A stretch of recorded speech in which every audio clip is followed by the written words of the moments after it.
As you may know, I was a bhikkhu for a long time, and I learned mostly in Burma, then of course also in China and in India. Uh, in Theravada, which is also part of now Vietnam Buddhist community.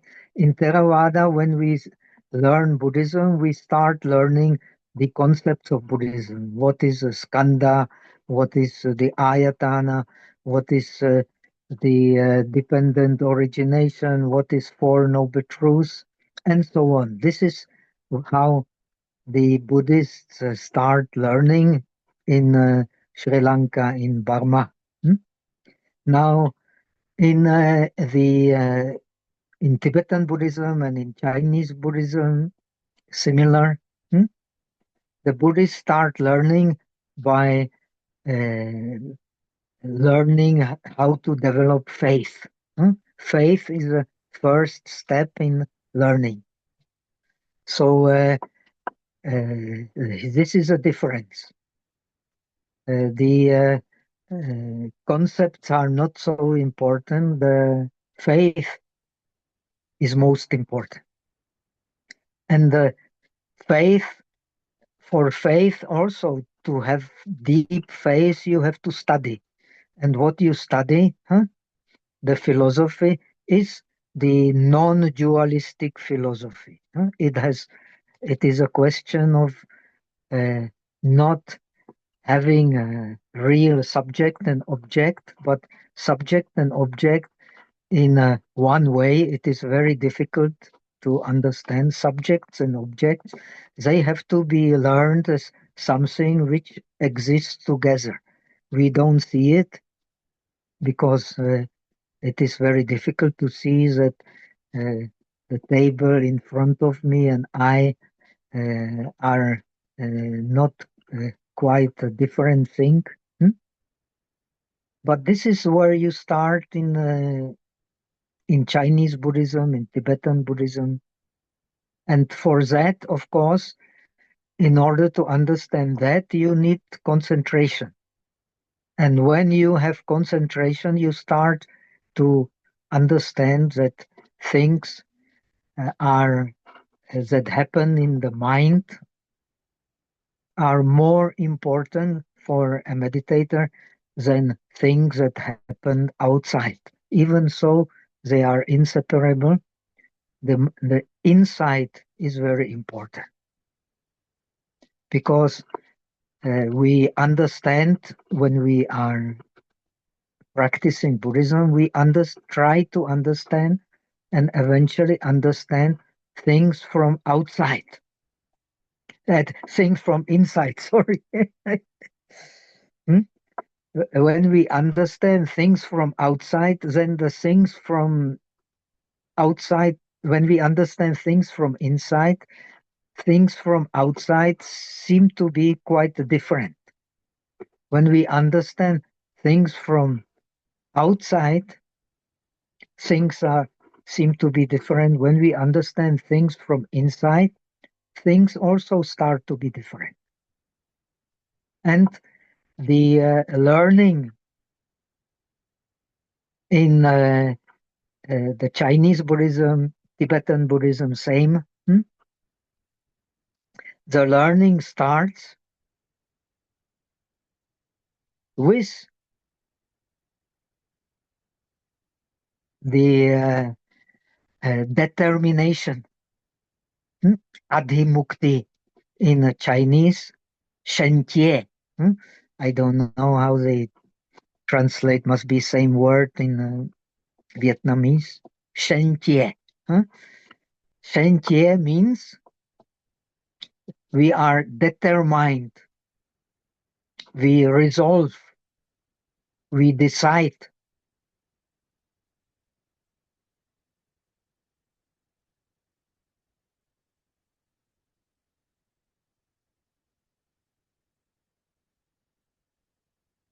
We have motivation.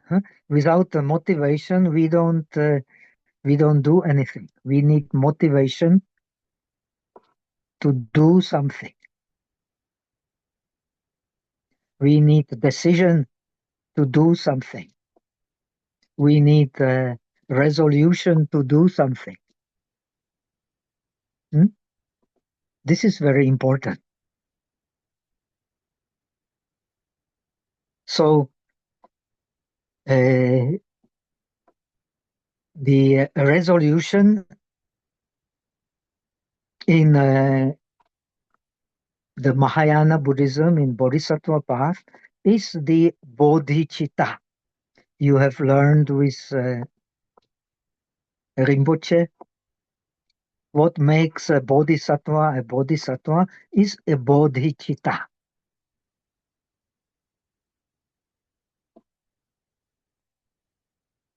Now we become a bodhisattva because we have bodhicitta.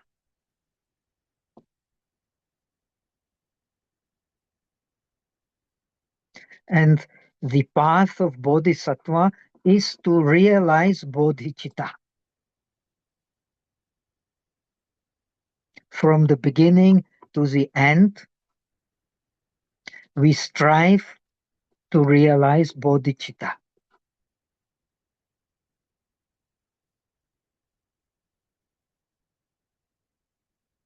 But to realize bodhicitta,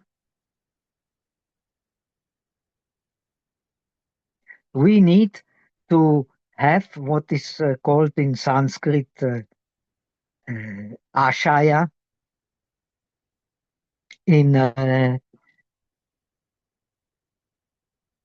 Chinese, it's called le.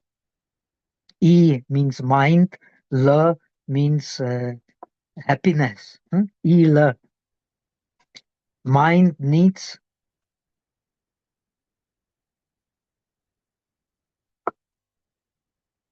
something,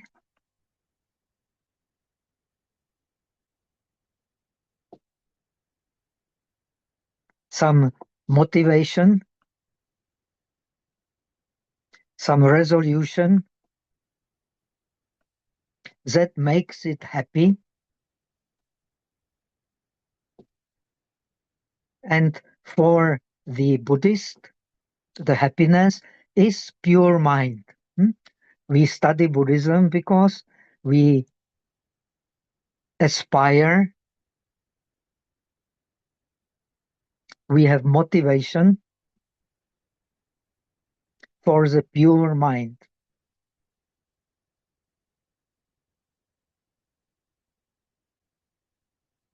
Now, according to Buddhism, to attain the pure mind, we need three things.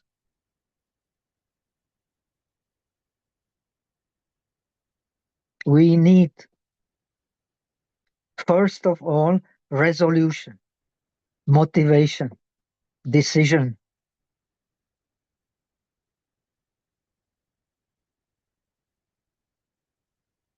Firm decision. It is not easy. We need to practice.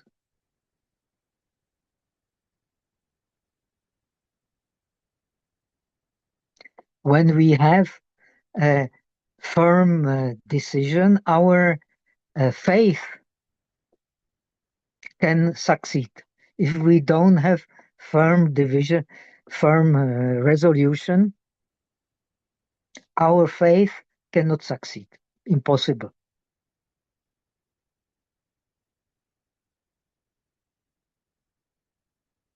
Because the faith is based on, in Mahayana Buddhism, in Tibetan, Vietnamese Buddhism, the faith is based on resolution.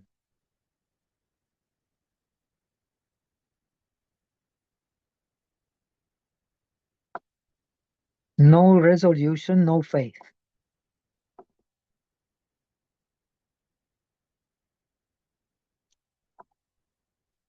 And the object of faith is the pure mind.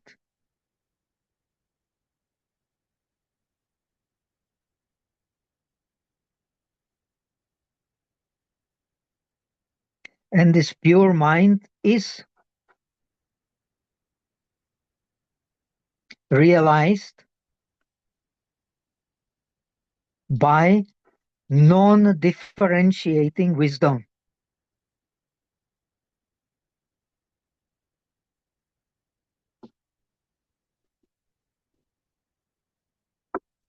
This non-differentiating wisdom we have to learn by faith, by resolution,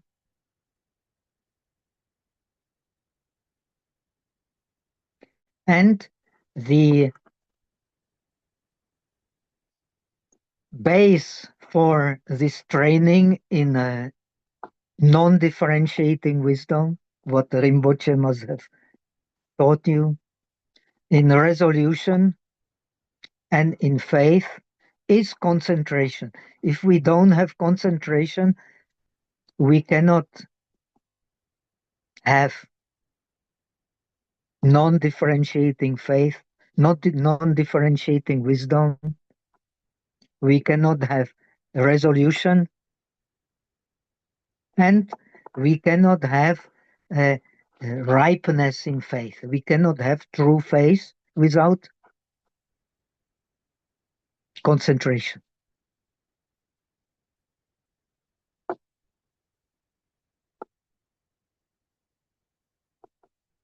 So the ultimate object of faith, resolution, of non-differentiating wisdom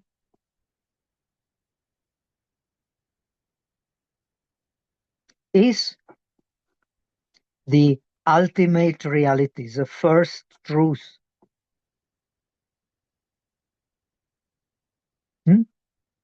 The ultimate reality is the object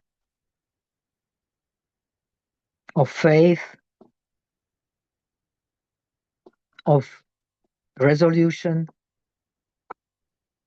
and of non-differentiating wisdom.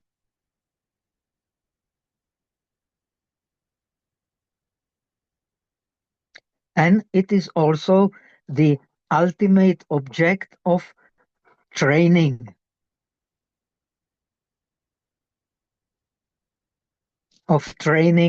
in concentration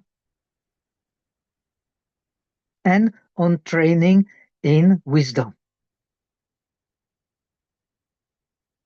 The Buddhist yoga is based on this training in concentration and training in wisdom.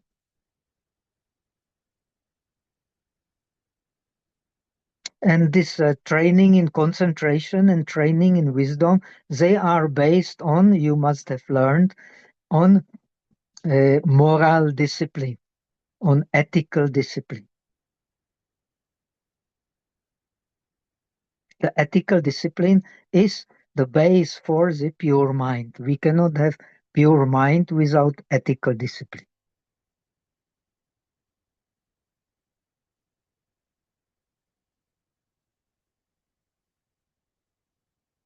Then to realize shamatha and vipassana,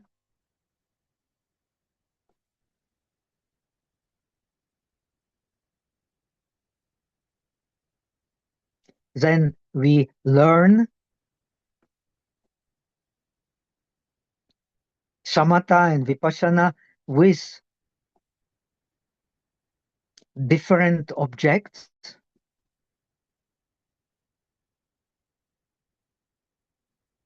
but the peculiarity of the Bodhisattva, he always keeps the bodhicitta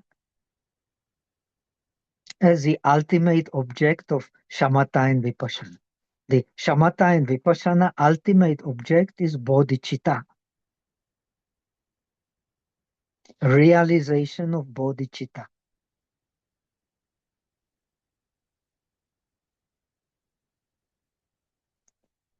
The first step in realization of bodhicitta is, according to Mahayana Buddhism, is the realization of resolution, of Shen Jie. When we realize resolution, we can realize ethical purity. Without resolution, no way to realize ethical purity. When we realize ethical purity, we can realize purity of mind. And when we realize purity of mind, we can realize the purity of wisdom.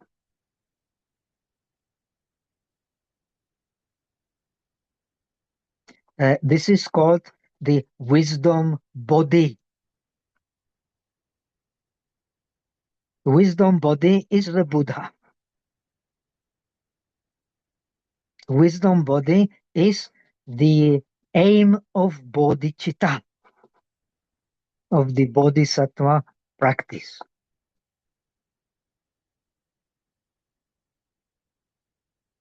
So we, being students of Bodhisattva path, we practice concentration, we practice ethical discipline, and we practice wisdom with this perspective, with this motivation. So in order to practice correctly, we need concentration. The most important principle of Buddhism is that we only see reality when we have concentration. When we don't have concentration, we don't see reality.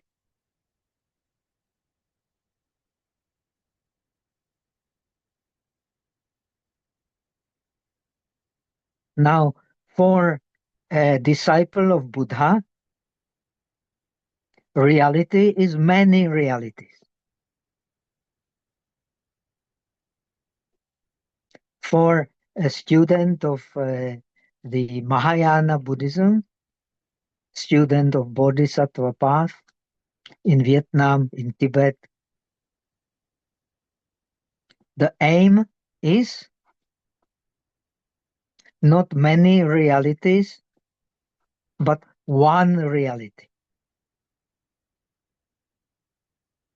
Many realities is only skillful means for understanding one reality.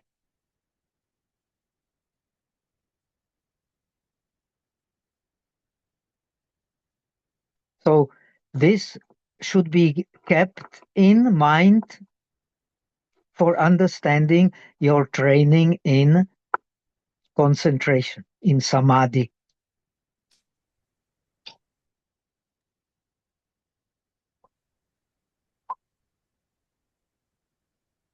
You will learn different objects of concentration, but it is the only skillful means to understand ultimate concentration, the object of which is one reality.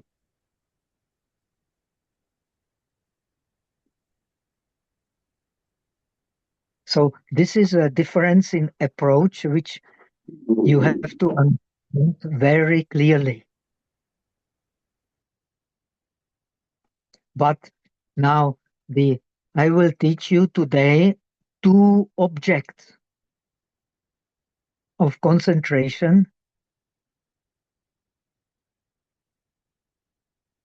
The first is meditation on breath, which we have started.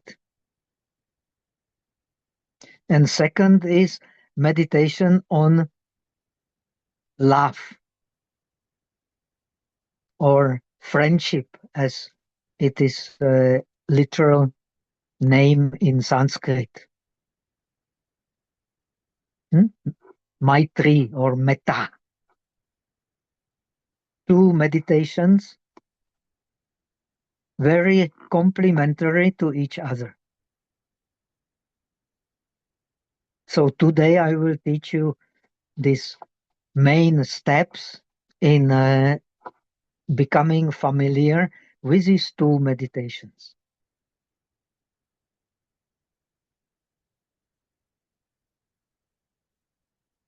When you study with concentration with different objects, according to Buddhist tradition, every object has its use. Like when you have a lot of hate, when you have a lot of dislike, when you have a lot of resistance, especially resistance, the word in Sanskrit is resistance. When you have resistance, you learn metta meditation. There is a lot of nasty things in this world, we all know. And it is very easy to get discouraged, to have dislike. And if we become victim to it, then it is very harmful. So to reduce and finally to leave the harmfulness of dislike, hate, resistance, anger, we practice metta, maitri, love. Because love is the most beautiful object in beings. There is no more beautiful object than love. Similarly, there is not more harmful object than anger, hate. So when we have lot of hate, lot of resistance, lot of anger, not good for the body, not good for the mind. We all know it. Yet we become victim to it because our world will never be as we wish it to be. And it's very easy to get disappointed, especially when we are sensitive beings. Many unpleasant things are happening around us. But we should not be victimized. Therefore, we practice metta. We practice maitri. We practice love. Now, the meditation on breath, the aim is to get rid or to reduce disturbing thoughts. These disturbing thoughts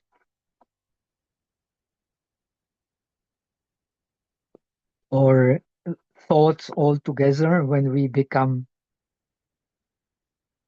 advanced, they make the mind unstable. When we identify with many thoughts, our mind becomes unstable.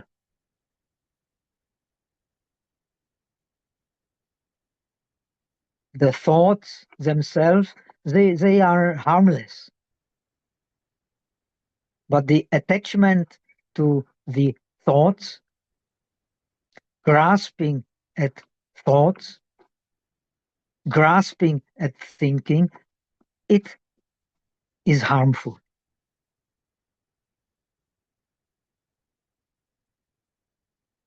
And that we can realize only by meditation.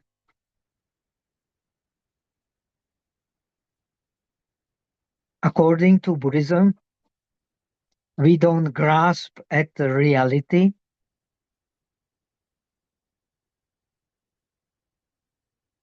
That's why in Buddhism we call reality emptiness or Genru, suchness. We don't grasp at reality. We grasp at our concepts of reality.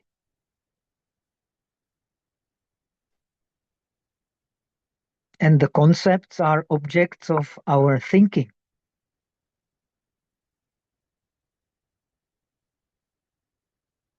And our objects of our thinking and the reality as such is not the same. So to understand how not to grasp too much at our thoughts, but to observe them as something not belonging to me, for that is a meditation on breath.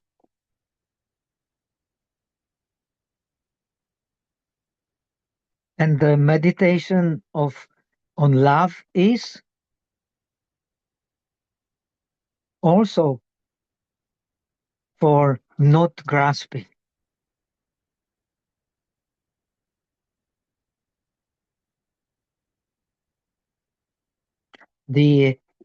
According to Buddhism, the opposite of love is anger, hate.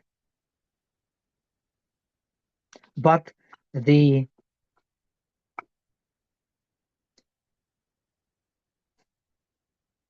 that which frustrates love, which makes love not complete, that is grasping. Because we grasp at love, we are often frustrated by love. Because we grasp at thinking, we are frustrated by thinking. So this is the connection between the meditation on breath and the meditation on love. So I will teach you meditation on breath has, when you study later more Buddhist traditions, you have a lot of different concepts of meditation on the breath. Later, I can teach you when the meditation on breath, which is more based on the Vietnamese tradition or Chinese tradition and Tibetan tradition. And the meditation on breath, which I will teach you now, is based on, which is more simple. It is based on what I have learned on the Theravada tradition. I have learned in Sri Lanka, Thailand, Burma. So that meditation on the breath is based on following the breath in place of where the breath touches the body.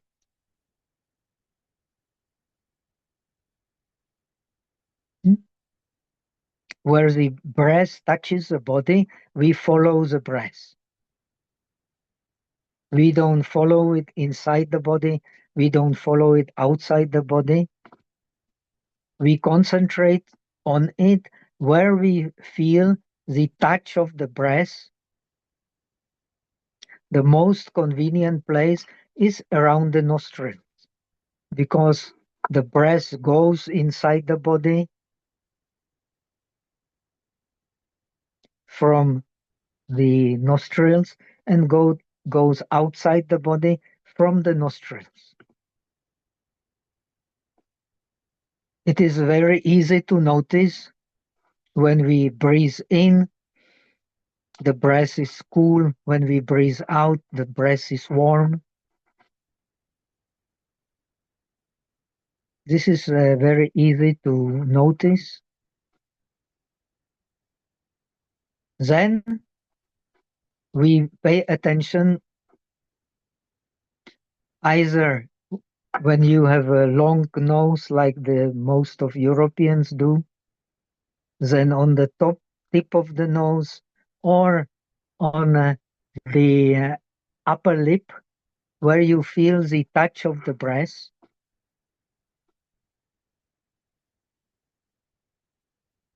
Remember, if there is a breath and sensation of the breath, sensation is based on touch. Where there is no touch, there cannot be sensation, there cannot be feeling. And touch is that which connects the body and the mind.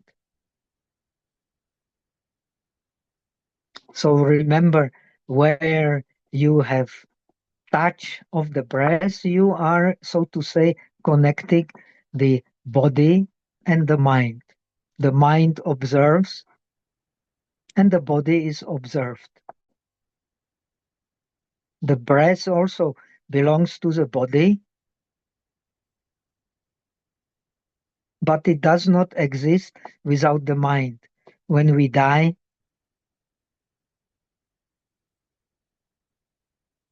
breath is gone.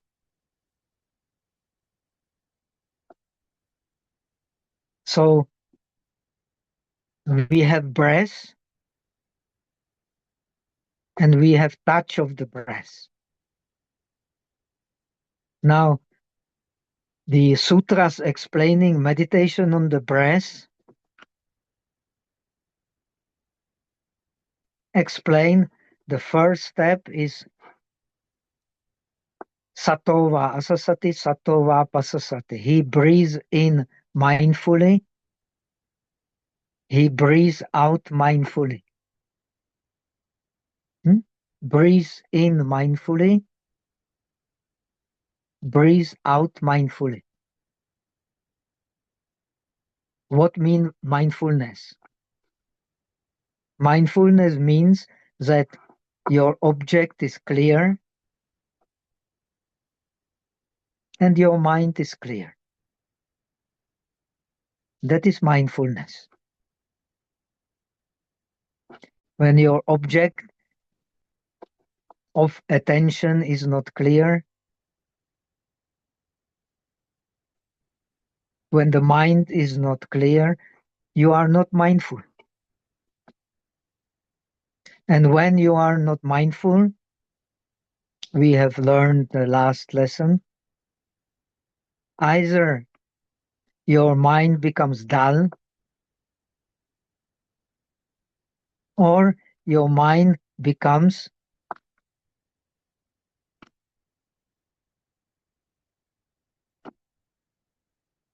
monkey mind. Either dull or monkey mind. Running around, trying to catch something. So these are the enemies of meditation: dullness and monkey mind.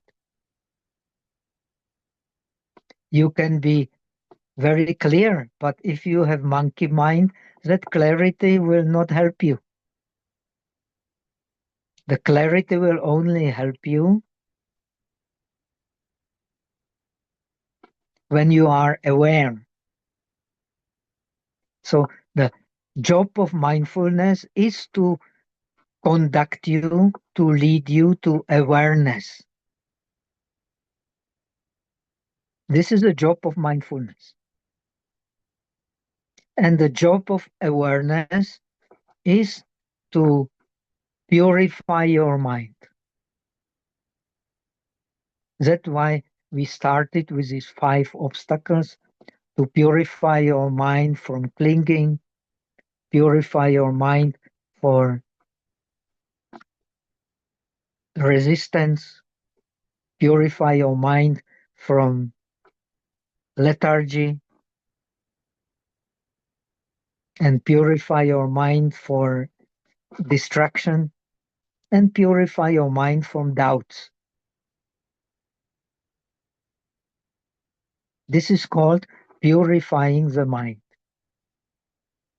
So your job is to stay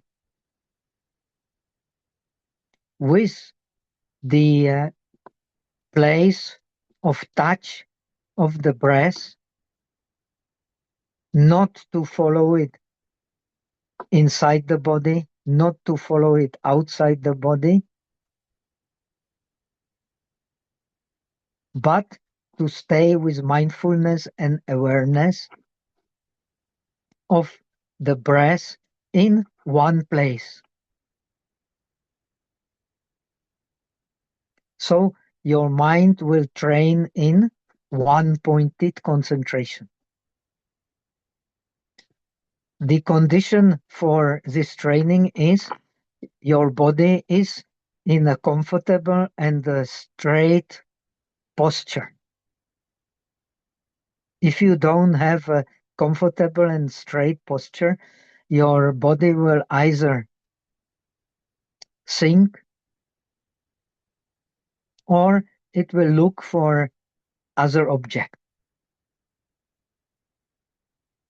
So if you want to keep your mind on one object, condition is your body should be in a stable posture and your body should be comfortable. Otherwise, you will always identify with unpleasant sensations. Then you have your job is to make this sensation of the breath clear. If it is not a clear sensation, the mind will go somewhere else.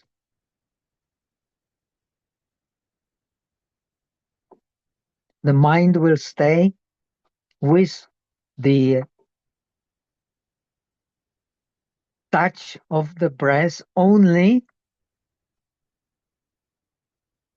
under the condition that that touch will stay clear and that it will be a pleasant. It is natural for all beings, especially humans.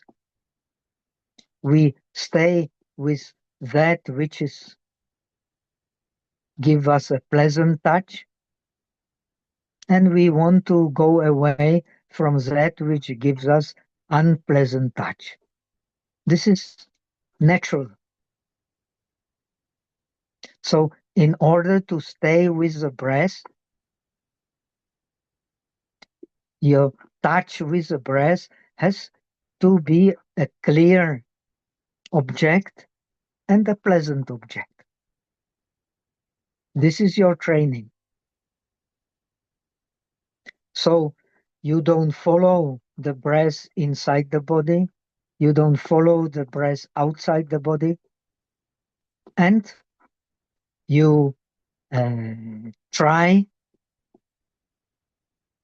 to keep your mind on a place where you touch the breath. That place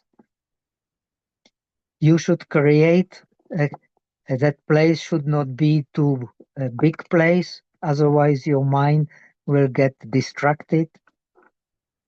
You should not struggle to make this place very small, otherwise you cannot relax.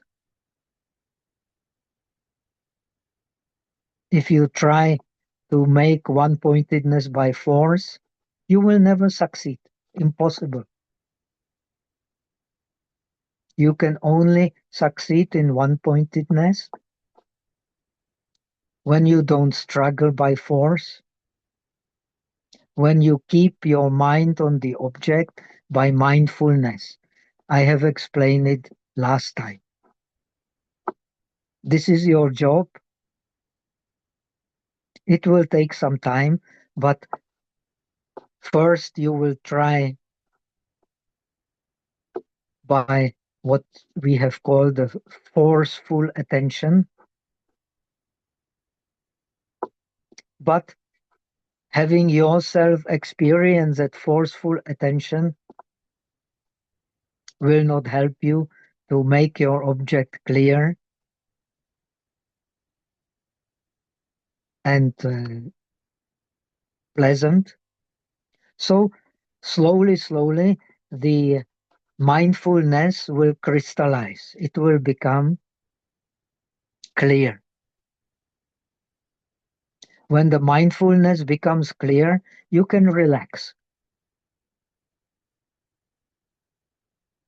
As long as mindfulness is not clear, very difficult to relax. Please make your own experience. This is true for all types of meditation, no matter how you meditate, what you meditate, what is your object, what is your technique. This is general truth. When you struggle to grasp the object, you cannot have happy mind. You can only have happy mind when you do something and relax. This is true of all other activities, but especially true of meditation. We learn meditation to have ability to do things in a more relaxed way.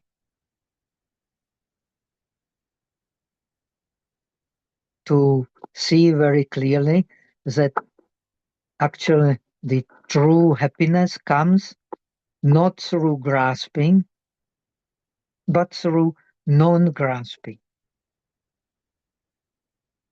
That's why in the Bodhisattva virtues, the first virtue is giving.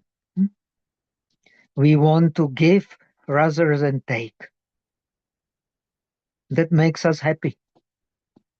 When we want more to take rather than give, when our motivation is to take, we will not be happy. When we do things and our motivation is to give, what we do, even if it is just for our family, it will give us much more happiness. How much more if it is our motivation is all beings.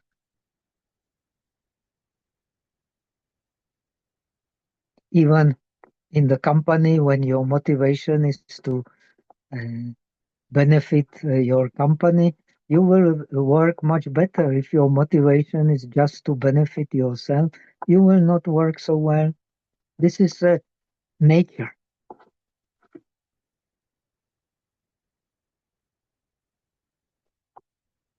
So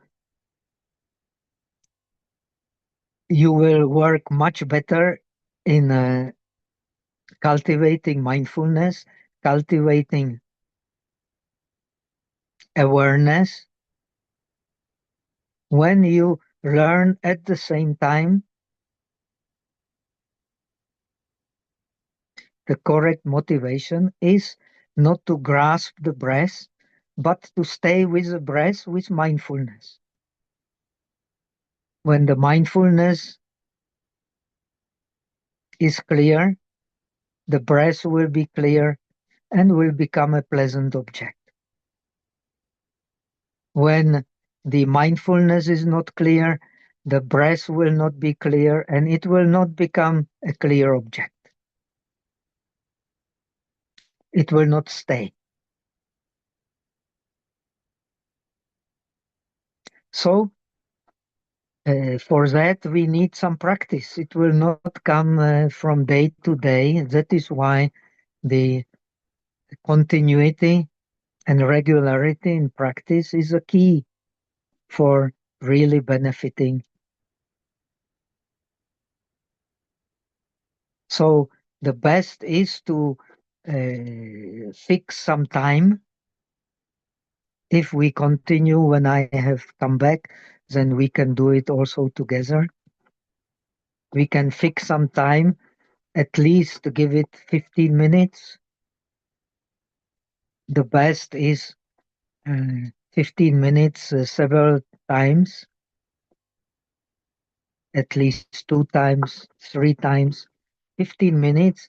Try to keep your mind on the breath, not following the breath inside the body, not following the breath outside the body.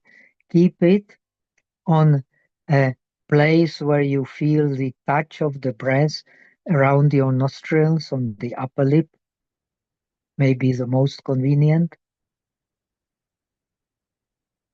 First, start to be aware of the warmth when you breathe out, coolness when you breathe in.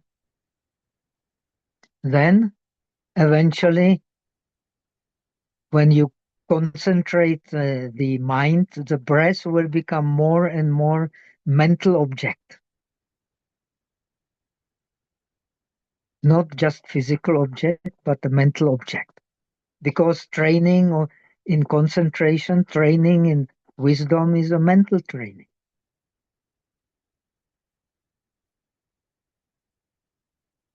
According to Buddhism, and you can yourself experiment, the touch of physical organs with the physical objects is rather gross. The touch of mind with mental object is rather subtle. According to Buddhism, in order to develop a subtle mind, we need to work with subtle sensation and subtle mind and subtle objects.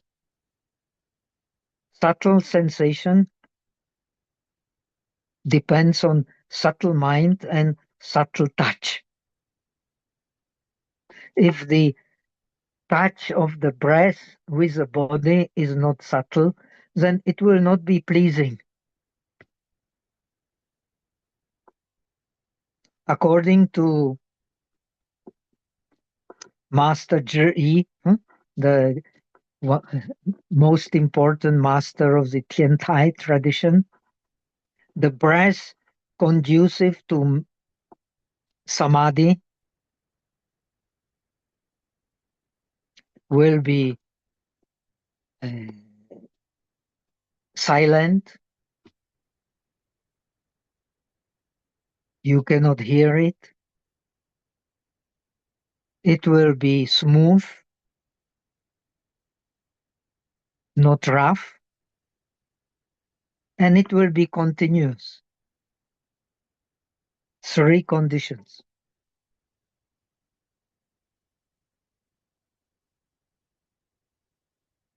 Three conditions that the touch of the breath,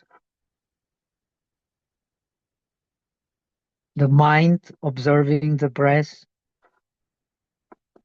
and the breath itself will become more smooth, more pleasant. And when it becomes more smooth and more pleasant, you don't need to force it. You will want to stay with it because you will experience the object, the touch, the sensation as a pleasant one. You will not want to run away from the touch sensation that you feel pleasant. You will only try to run away from the sensation, from the touch, which is unpleasant. This is natural. It's happening every day. So, in the beginning, your job is to make the touch of the breath pleasant so that you can stay with it, so that it doesn't make much noise, so that it is smooth, and it will become a pleasant object. So, your job is to stay with mindfulness and awareness. Don't follow the breath inside the body. Don't follow the breath outside the body. Don't decide the breath should be long. Don't decide the breath should be short. Just decide to stay with it.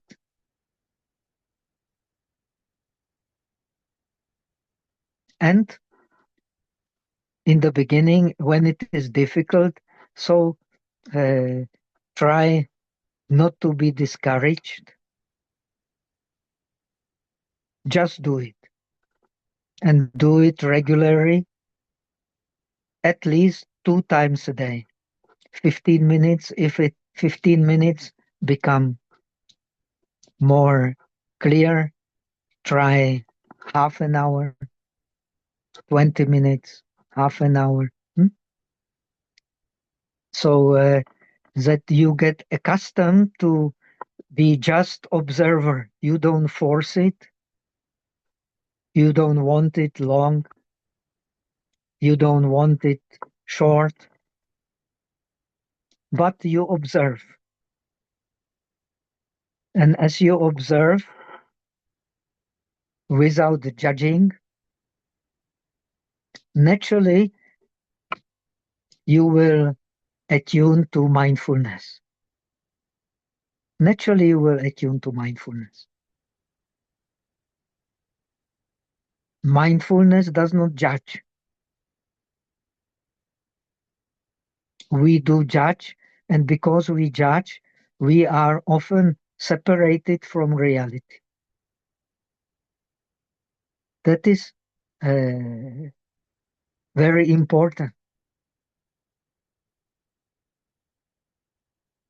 Especially nowadays in the West, Vietnam may be better. So many people discouraged because they are completely victims to judging. This is good, this is bad, this is very bad, I really don't like it, I really don't want it. And they always concentrate on things they don't want, they don't like. So they don't live happy lives. So meditation should be the means to make our life more satisfactory, more happy. So now another key, one key to make it possible is ability not to follow our thoughts, not to follow our liking and dislikings, not to follow our judgments, but to stay with the object of meditation by virtue of mindfulness, not by virtue of uh, forceful attention. Second object of meditation I will explain to you is meditation on Maitri, on metta, on love. Again, intimate connection. In order to meditate on breath, you have to you have to relax and do it. The meditation on love is what true love without grasping is, according to all spiritual tradition, the best way to heaven, or best way to pleasant existence. Pleasant existence is like heaven. Now, when we have, at the moment, we have one pointed concentration, we have samadhi, we have dhyana. At that moment, we don't have suffering. We don't have suffering when we have correct concentration.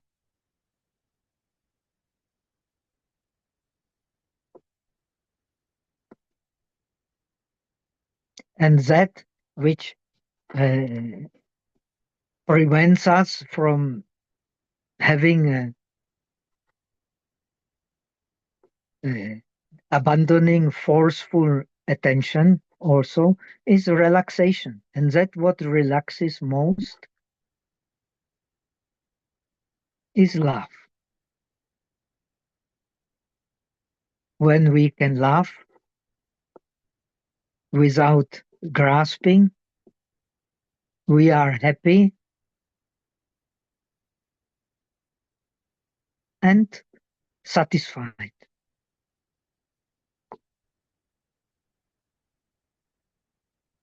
It is not easy to laugh without grasping, but we learn it through meditation. Meditation has the wisdom of loving without grasping. Especially when we read Mahayana scriptures like Weimoting. Weimoting say that the love is the base of all meditations. Impossible to meditate successfully unless we have love.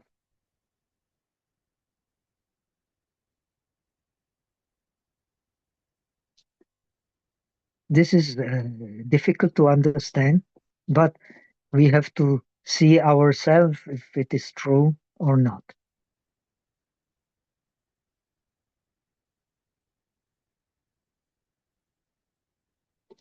So, how to meditate on love? I will teach you again according to the what I have learned in Burma, in Sri Lanka, in Thailand. The meditation on love, this is very, some aspects of meditation are supreme in Mahayana, some are very, very useful in the Theravada. And one of the things very useful in Theravada, not mentioned in the Mahayana scriptures, is you start meditation on love, and love means friendship. According to Indian tradition, in Indian tradition, the pure love means friendship. Why friendship? Because when you are a friend with someone, even if you want to have good relation with your wife, with your children, you want to give. You don't want to take. If you just want to take, you cannot have good relation. So that is why in Indian tradition, love is called, the pure love is called Maitri, which means friendship. When we are friend to someone, we want to benefit him. We don't want to exploit him. We cannot be true friend with someone whom we want to exploit, use for our purpose. But we can be have best relation with someone, even if it is one most close to us, like our parents, our wife or girlfriend, when we want to benefit, not to take. That's why the pure love is called friendship.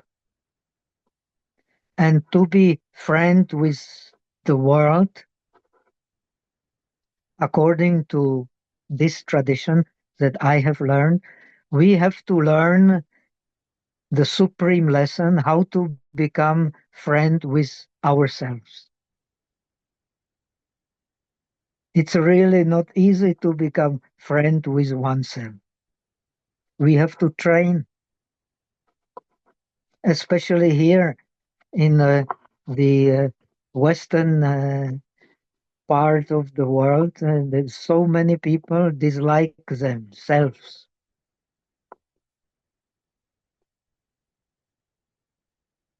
because it's very easy to be selfish.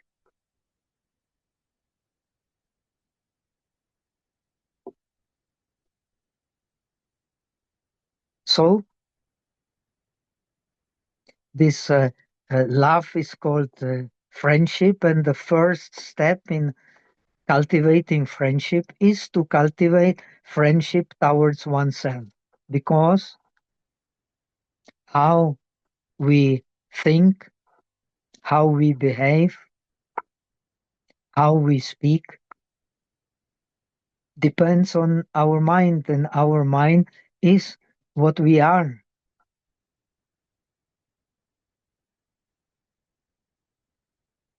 Hmm? What we are is decided by our mind, how our mind relates to our body, to our speech, and to our thinking. So, according to Buddhism, the mind is uh, what contains everything. Nothing exists without the mind. And mind gives meaning to our existence. Without the mind, existence has no meaning. It is a mind which gives existence.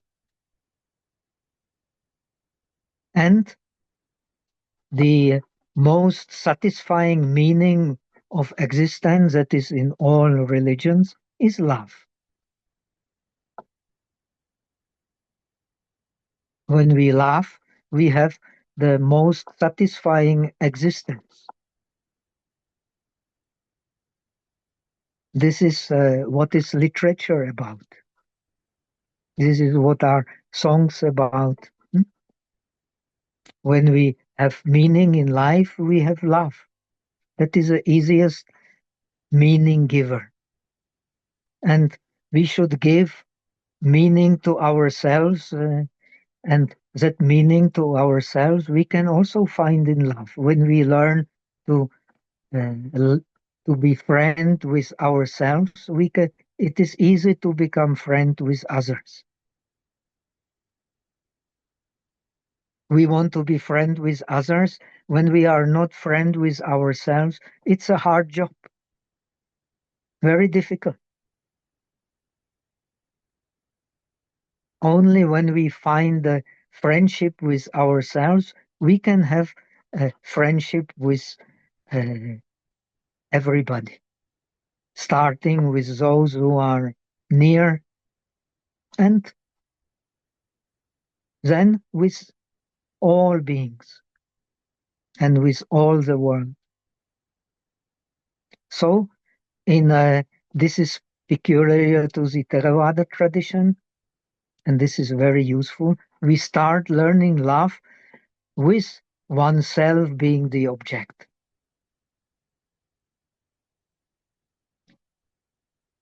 Now, according to Abhidharma Kosha, when we study Buddhism in China, in Tibet, in Vietnam, in Japan, we start mostly in the Buddhist institute I have been teaching and learning for a long time. We start learning Abhidharma Kosha, Jishalun in Chinese, by Vasubandhu. And there you have a distinction between attention according to reality. Attention according to reality is we use in Vipassana. Everything is impermanent. Everything what is impermanent cannot give lasting satisfaction. Everything that does not give lasting satisfaction cannot be the self. And what is not the self, that means that nothing belongs to the self. It is so, or is not pure.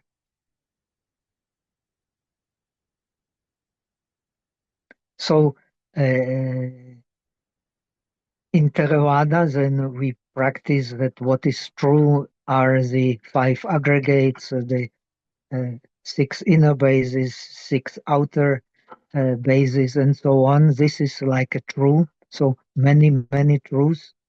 But in Mahayana, in bodhicitta, we learn only one truth. That's the difference. That is why the non-differentiating knowledge is the highest knowledge. The differentiating knowledge is only skillful means for highest knowledge. So now we have attention according to truth, and we have attention according to resolution. Studying metta, studying Maitri is the attention according to resolution.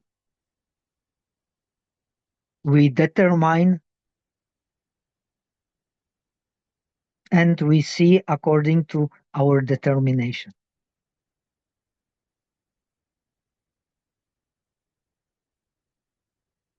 This is also very important part of meditation, to make the mind strong. We determine must be like this, and it will become like this.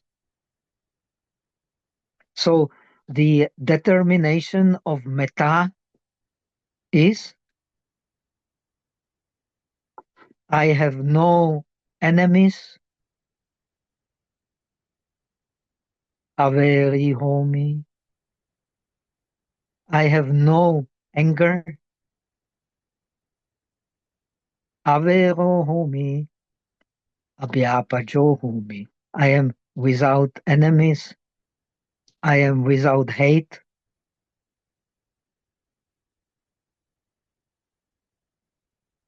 anigo homi. I am without obstacles, because the greatest obstacle is enmity and hate. And sukhi atanam pariharami, I am carrying this body and mind, that is me, in happiness. Because the greatest happiness is this selfless love. So, 4 determinations.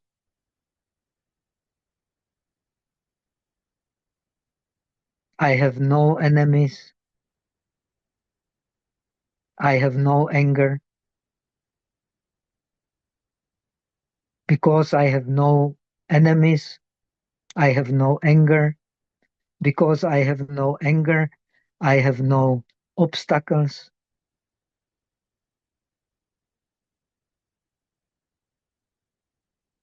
I can communicate with anyone. And I am, because I have no obstacles, I am carrying this body and mind in happiness. 4 determination. Please write it down. if you like Pali, in Burma, Sri Lanka, they believe Pali is the original language of Buddha, but it doesn't matter whether it is or not. It's not important. So in Pali, it is Avero Homi, Abhyapajo Homi, Anigho Homi, Sukhiyatanam Pariharami. I am free from enmity, or I have no enemies, because I have no enemies, I have no anger, I have no hate. Because I have no enemies, I have no hate, I have no catastrophes, literally, I have no trouble. And because I have no trouble, I am carrying myself, I am carrying this body and mind in happiness. 4 determinations. You again sit in a stable bodily posture, relaxed. Observe your face like from outside. The face is reflecting the state of the body and of mind. Relax your face. You can visualize yourself like the Kuan Yin, like the Bodhisattva, relaxed, at ease. Let the facial muscles be completely relaxed. Visualize yourself like a shining face. Uh, your eyes not fully open, but also not completely closed. And relax your face completely. After relaxing your face, relax whole your body. See yourself like from outside where you not relaxed, there you work on relaxation. And towards this body and the mind, which is living in that body, you then apply these 4 resolutions. And you just be that.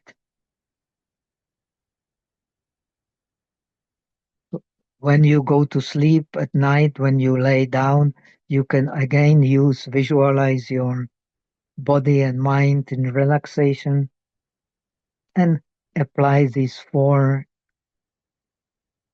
resolutions. Then again, during the day, when you feel uneasy, when you meditate on breath, when the meditation on breath not going well, use metta meditation to relax yourself and place yourself in a pleasant conditioning. Then this is the first step. In Burma, where I have learned, in some monasteries, they do meditation retreat for lay people, 1 week or 2 weeks or 10 days.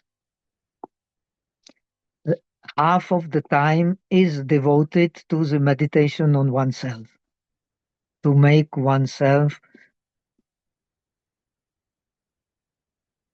very comfortable, very much at ease.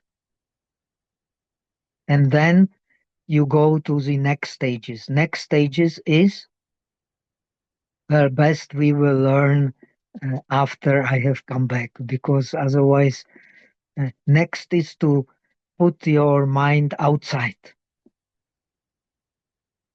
to those persons that you like, to those persons that you neither like nor dislike, and to the persons especially that you dislike. And you also wish them these four wishes. Then you spread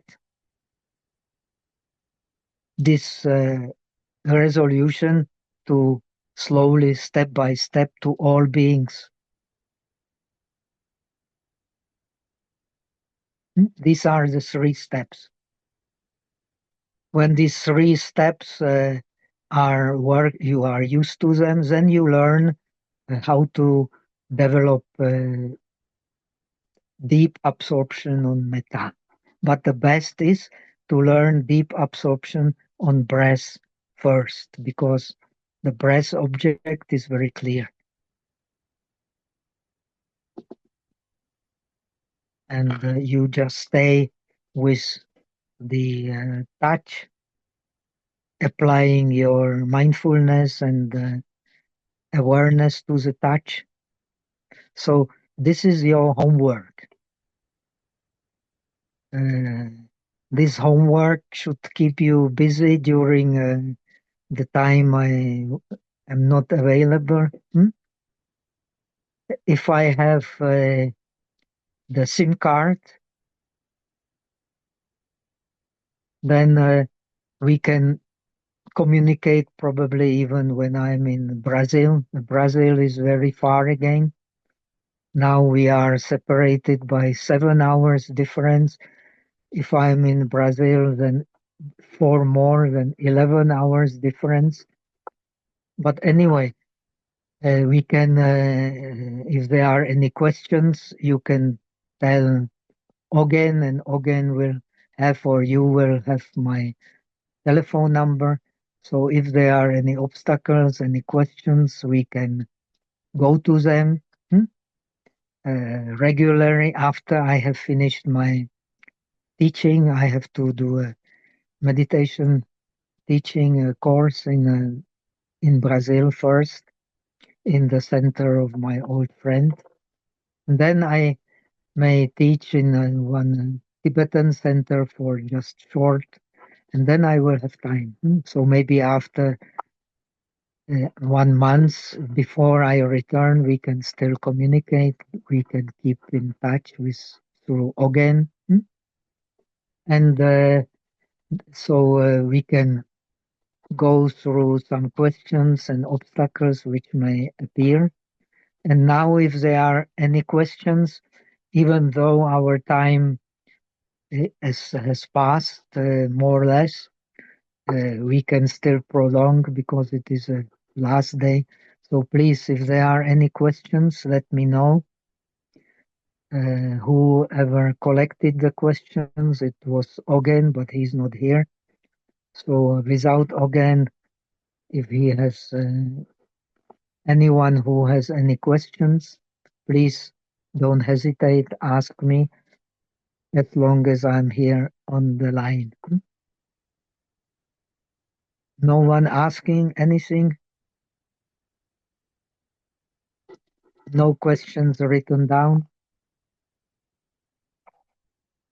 Ah, no questions? You have got no questions written?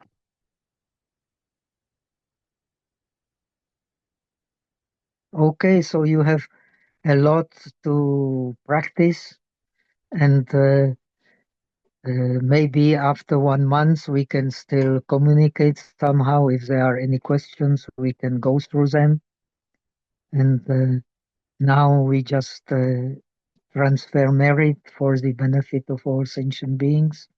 And we will finish for today, and see you when I have come back in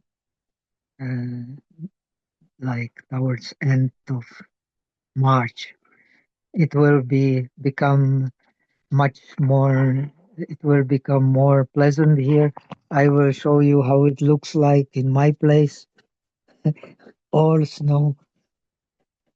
Can you see that you don't have in Vietnam, right? This is my place. So you have seen it's very cold. And I'm looking forward to be in a warm place again. So let us transfer merit and see you when I have come back. 愿你自贡的普及一切，我等一众生皆空成佛塔。May the merits of this Dharma spread to all beings so that we attain the state of supreme realization. Om Mitra. Okay, so finish here. See Thank you, you. Dhammadipa. Xin chào. Safe travel. Thank you, Okay. teacher. Thank Wish you all the best. Thank you so much. Thank you so much.